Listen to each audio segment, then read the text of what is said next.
Hey, this is Casey, and I am one mellow marigold. It's the first week of May. I'm a little behind with some of my spring planting, but I got 5 big projects that I want to get done this week to keep my garden moving forward. So let me show you what I'm working on. Good morning. Real quick pause. That Casey, the one who recorded that cutie introduction, the one who's gonna like so proudly walk you around the farm to show you the projects she's gonna get done, that's a whole different Casey than the one that sits before you here today. That was an optimistic Casey. That was like a full of energy Casey. That was a Casey that didn't know that 2 days of rain and 5 days of sunshine was gonna turn into 7 days of 45-degree weather and rain. Yeah. Church just let out. Okay, so I'm gonna follow that Casey around and I'm gonna show you like what actually got done with the 5 projects this week. I'm still really proud of how this space is turning out, even if I didn't get all the things done that I really wanted to. There's time. I have a farm. Let's go. First project that I want to get moving right away are positioning my steel planters. I have got 3 of them, if you remember. They used to be on wheels, so I could kind of push them all around my driveway and my patio, and that worked great. But as you can see, not a whole lot of pavement out here, so those wheels are just not going to be really helpful anymore. In addition, I got so much more space, so it is okay if I position these in a place where they can just be permanently. So what I'm going to be doing is lining the steel tanks on this side of the driveway. You might notice that I've got like a nice little incline between the driveway and the upper garden yard. And so my plan is to edge out a flat area, use a little bit of my extra gravel to fill in that space, and then get my planters set into the side of the hill just a little bit. I think that's going to help me retain the wall a little bit. It's also going to give me space to plant around the planter itself. This is the one that I'm going to get going first. This is the one I plant my carrots in. It's delightfully sandy, loose soil. That's going to end up going in the tank. So I'm going to carve out my space, set the tank in, fill her back up so that she's ready for my carrot planting.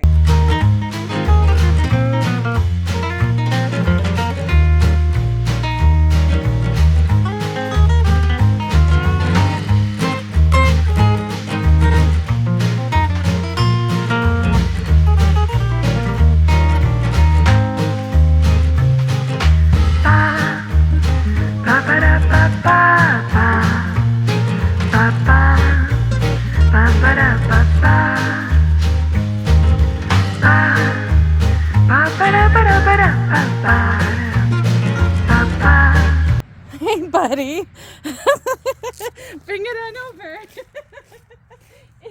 All right. It's like, no, I'm getting out of the way. Okay, this is the part where it's like a little scary because this thing is heavy, so I'm going to drag it. Hopefully it's as level as it looks. Now, obviously, I'm taking the risk knowing what my shoulder, back, knees, hands abilities are, but like, don't do this if your body doesn't work this way. Good Lord. You can grow carrots fantastically in lots of different types of containers, including beautiful, lightweight plastic ones that you can just put on your back balcony. So this is just how I'm doing it. You don't got to do it this way. Do what works for you, okay? Let's go. Let's try it. All right, Oliver. You got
my dog, just like chilling in the dirt, man. He's just a happy little dude.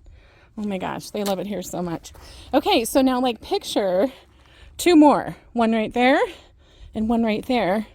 One will have strawberries. And the other I haven't decided yet, but just maybe like overflowing with flowers and stuff. But I think it's going to look really cool to have them lining the driveway like that. Okay, so did we get all 3 in? No, we absolutely didn't. But we got 2 in, and that's pretty good. And don't you think they look nice? I think they look great. It's going to look really cool once the whole side is like filled out with flowers and pots and things like that. This bin has got the 1 remaining blueberry plant in it that I managed not to kill from the city. It does actually look like it might be trying to come back, so we're just going to let her go. But next to her are the strawberries that I pulled out from that thing and put in here, and they're just doing great. And then in the first bin, we planted our carrot seeds by cornstarch. I did film that. It is just a little updated version from the one I did last year, and I'll post that soon. Second project on my list is this area. Doesn't it look delightfully trashy? Yes, I love it. Obviously, some of this stuff just needs to be put away wherever it is going to be put away. But primarily, what needs to come out are the raised beds. The beds themselves probably did a great job for the previous owner for a number of years. However, as you can tell, we're starting to get a fair amount of wood rot.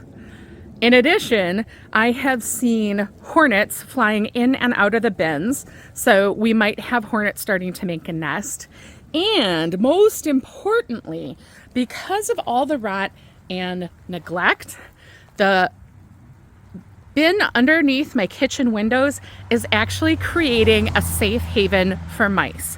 So the primary entry place for mice right now into my home is into the kitchen. And I can seal up holes on the inside, but that's not going to stop them from kind of getting under and into the siding and into places that I can't reach. So unfortunately, the raised beds have to go so that I can patch up any holes. Let's get the mice out of my kitchen, and we are absolutely going to repurpose everything that is in these planters. So the soil will get out and that will get moved to my onion patch or my potato bin. The strawberries will get transplanted into one of the steel planters, and the pots, and of course, will all get repotted and planted with other things as the summer goes along.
So did we get the raised bed project done?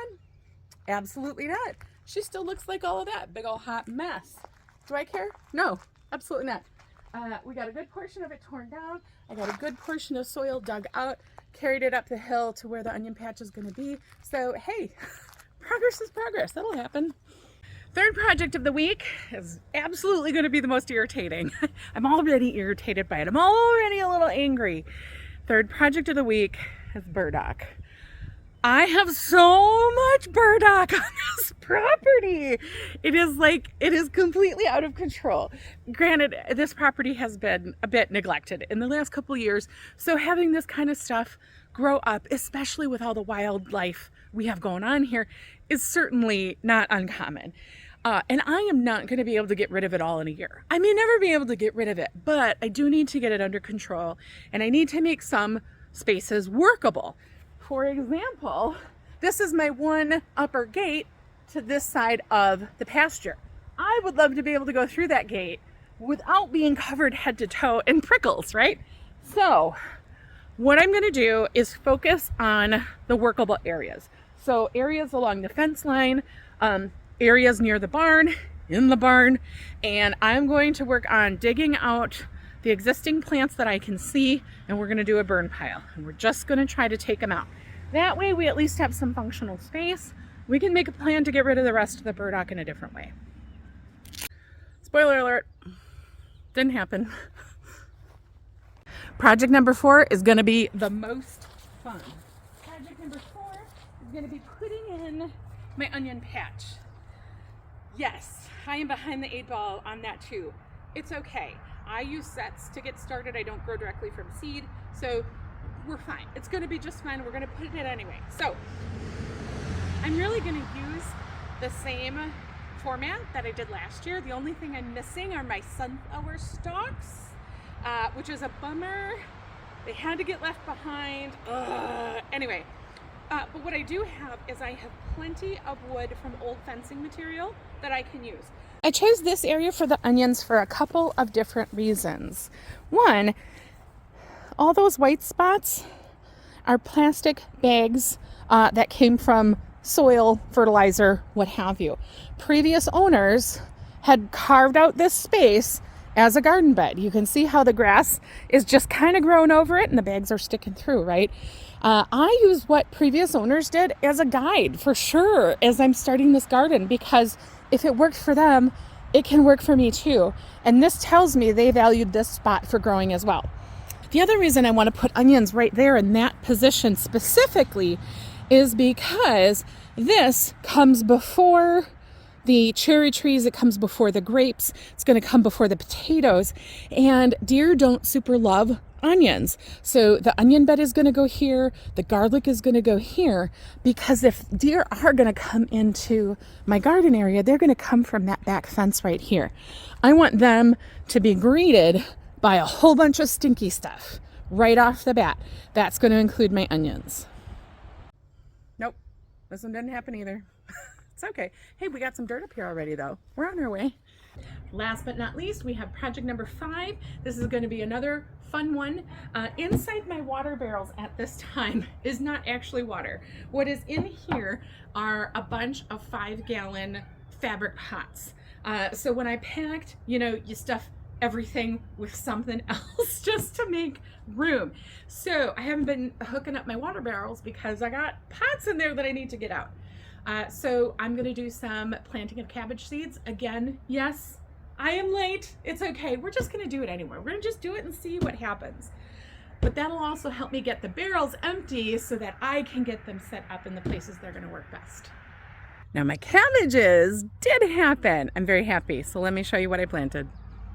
I did get both water barrels empty. They had 6 each pots in both of them, so I planted up 12 pots of cabbage seedlings, and I've got 3 different varieties in here.